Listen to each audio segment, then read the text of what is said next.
Samuel Massey, and you're watching Seeking God's Truths. Before we get started in today's topic, I would just like to ask that if you watch these videos, please like, subscribe, and share them just to help get the message out. It encourages me to continue to make these videos. They do take some time to make, and my hope in making these videos is that I'm encouraging people to live more godly lives. What I mean by that is, when I say living a godly life, is that men would become more God-centered, that God would be the center of everything that we are, that our entire being, everything that we are, would consist of God throughout our day. We would just constantly be more and more mindful of God and who He is, so that God can get the glory that He deserves from His people, the praise from His people. With that being said, I want to talk about why is everything about God? That might be some of your questions. I know that I've heard people, and it's mostly godless people. They say, why does everything have to be about God? But even in American Christianity today, the subject of Christian faith has switched from a God center to a man-centered. And we see that all throughout America today, that Christianity now is becoming more about men rather than about God. So I would like to try and biblically get it back to what it's really about. So why is everything about God? That's the question. I think the simplest way to answer that question, and it would be harder for a person to explain to me, is why is everything not about God? Now I know that's an easy way to approach it and to answer that question, and to just say, well, why not? I mean, He is God. Man is just man. But I want to try and go further in depth with that. So I want to draw your attention to an illustration that I would like to give you. I want you to think of a waterfall for just a moment.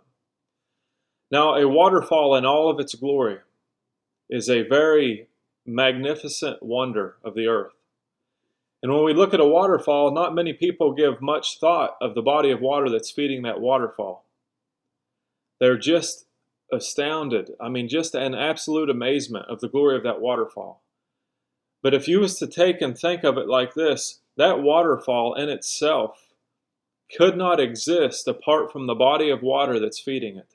So you see, the waterfall itself is not the essence of that waterfall. It's the body of water feeding it. And in the same way, mankind, man is not the essence of life, but God is the essence of life. You see, everything in itself is finite. And what that means is that there is an end to something. There's limitations to it. But there's only one being in all of creation that does not have an end, that is infinite. And that being is God Himself. You see, for an eternity, let's just put it this way.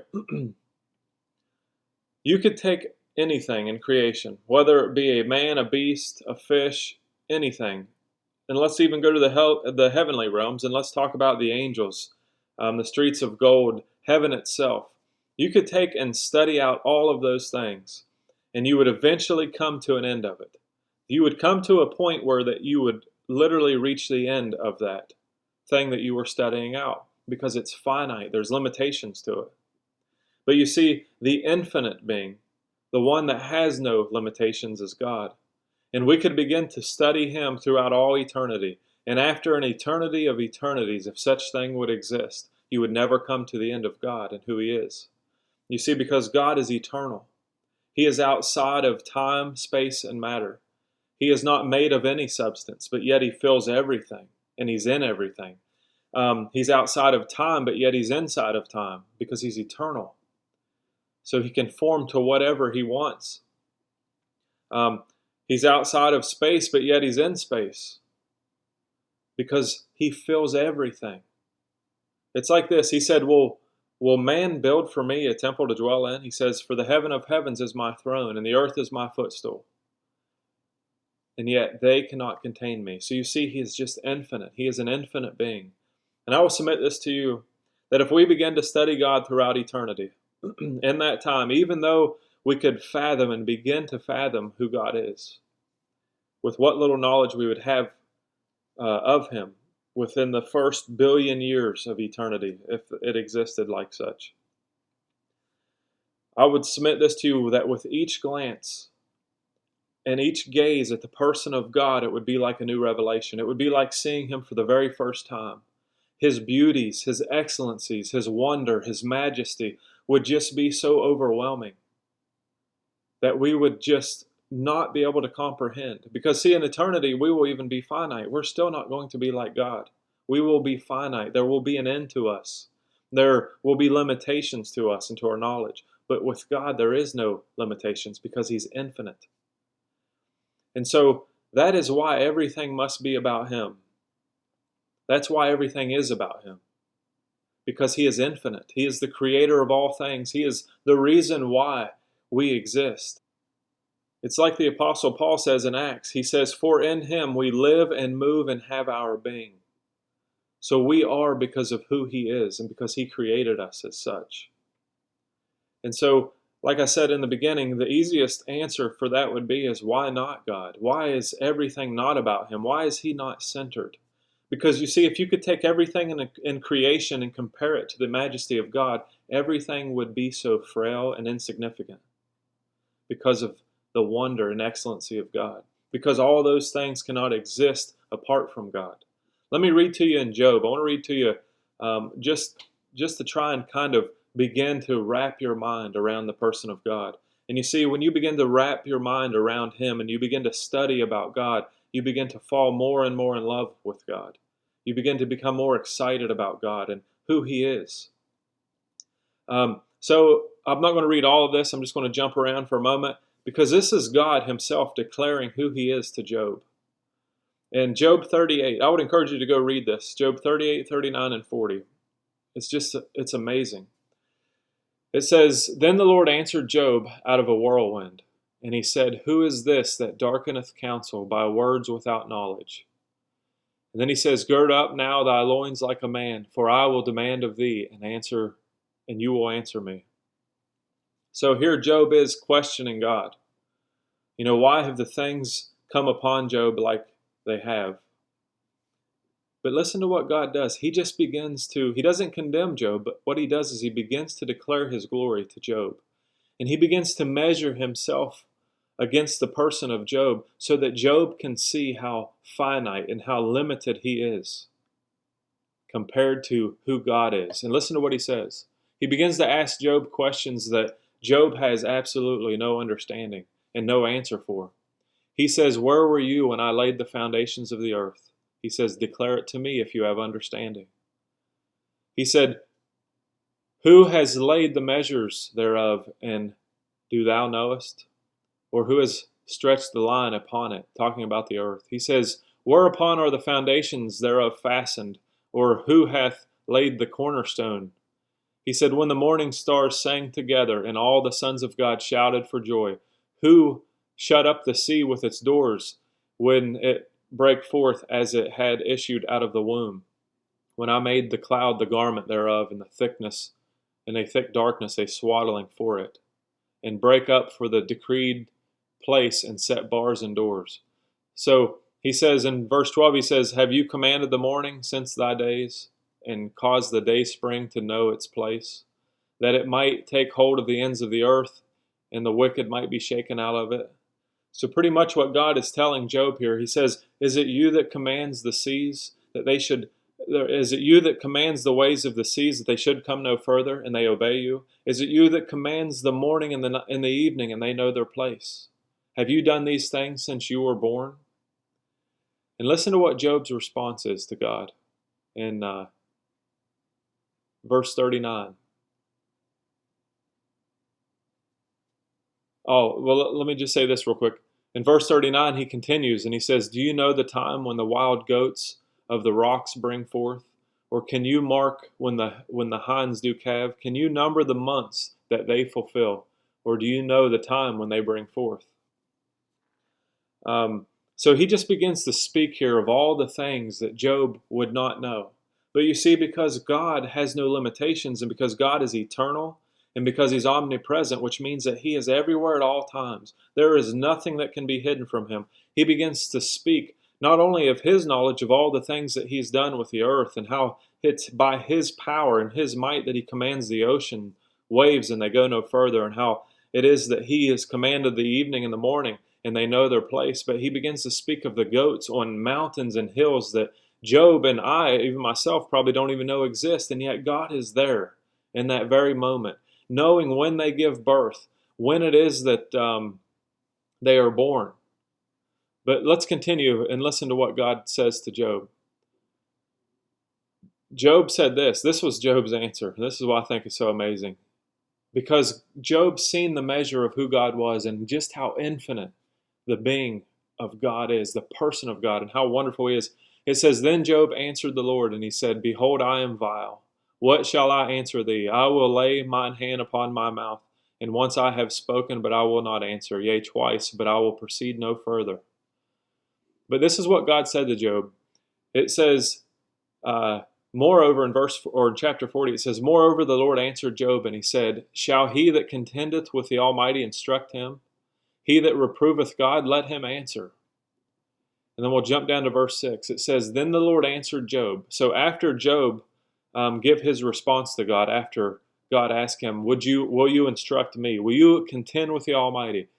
And then Job said that I will lay my hand on my mouth. And he says, I've spoken once, but I won't do it again. But listen to what God says. He begins to describe his nature and who he is and what he's like here.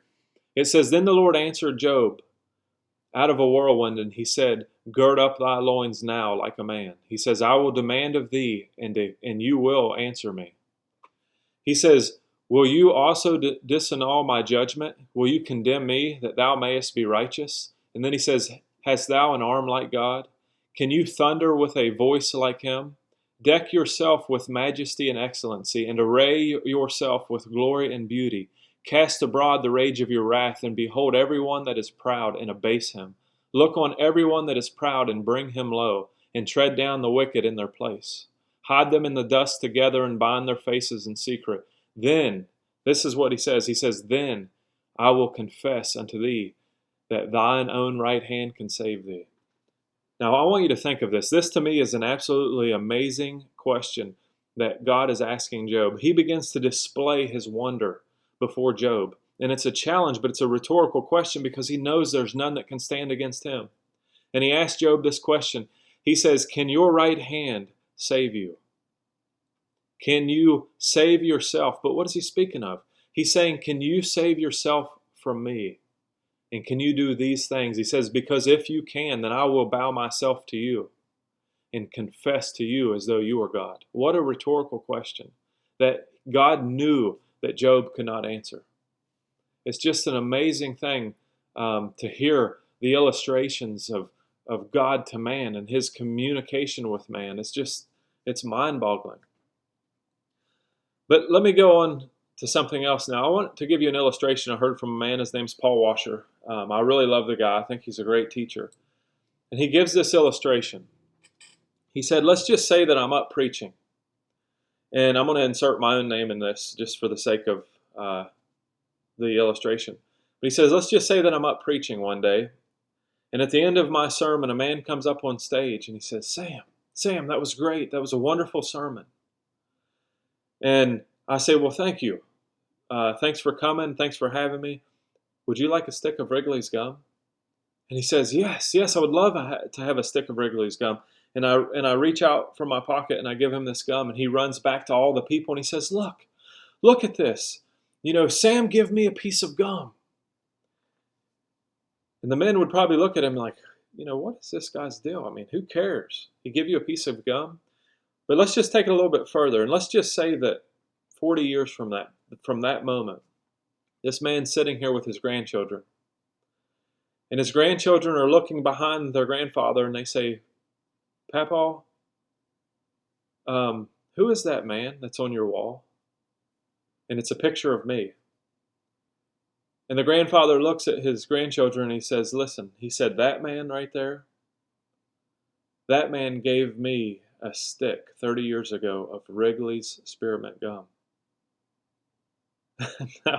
Now I know that's pretty ludicrous. I mean, it just sounds absolutely insane, and it would be.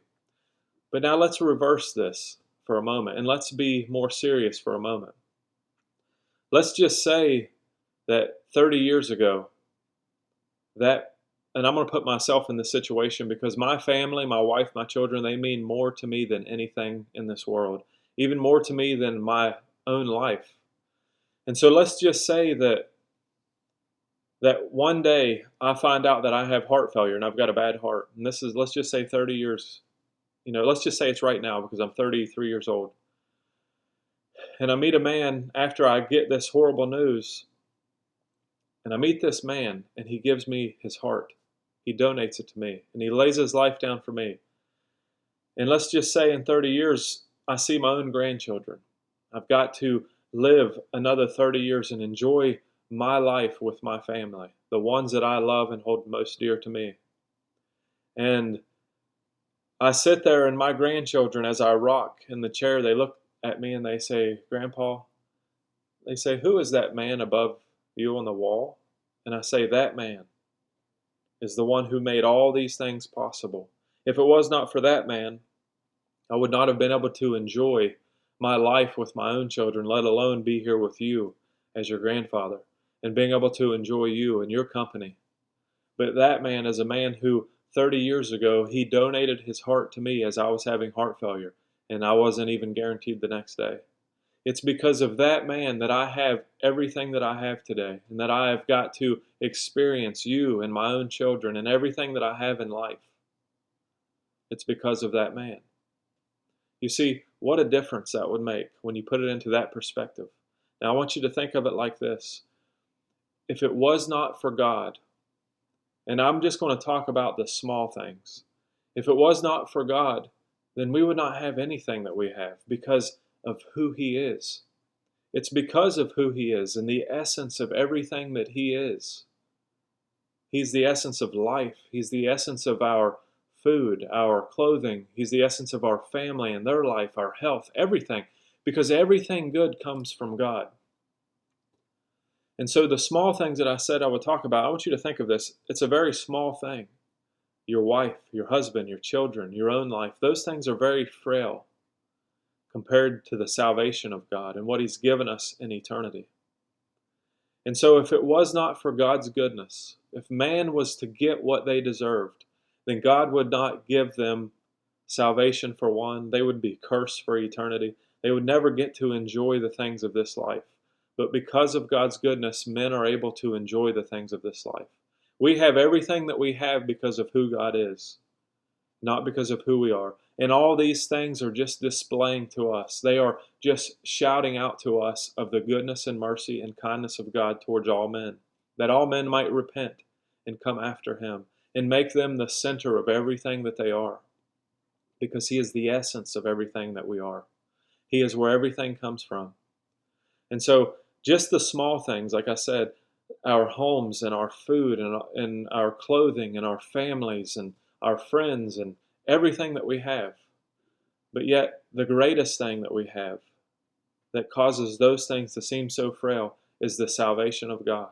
That Christ would come and lay His life down for sinful man, that we might obtain life, that we might be resurrected and have new life. You see, because if God was to give me all those things apart from Christ, I would be a very fearful man. Because I know that on the day of judgment, I am stamped for death. I am cursed. I am marked for death. And I will suffer the vengeance of God. But because of the man Jesus Christ and Him giving His life for me, I am now accepted. I am now accepted and pardoned for all sin. And I am accepted by God. And I have been adopted to where, as He said, I can cry out, Abba. He becomes my Father. And He loves me the same as He loves His own Son, which is Christ.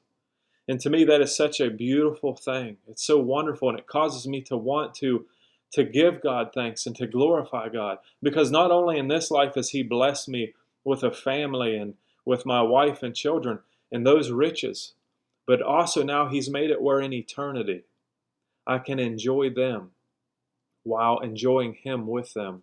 That in eternity, when we gaze upon the person of God, they will say, "Dad, that is who you spoke of often to us." And they will see His scars on His head and on His back and His hands and feet and in His side, and they will say, and it's because of Him and Him alone that we are redeemed. We are here because of Him, and we get to enjoy Him and be zealous of Him with each other. To me, there is no more of an overwhelming feeling and revelation of knowing that we are accepted because of Christ and we are loved because of Him. And to me, I hope that today this video will just provoke you to want to be more godly.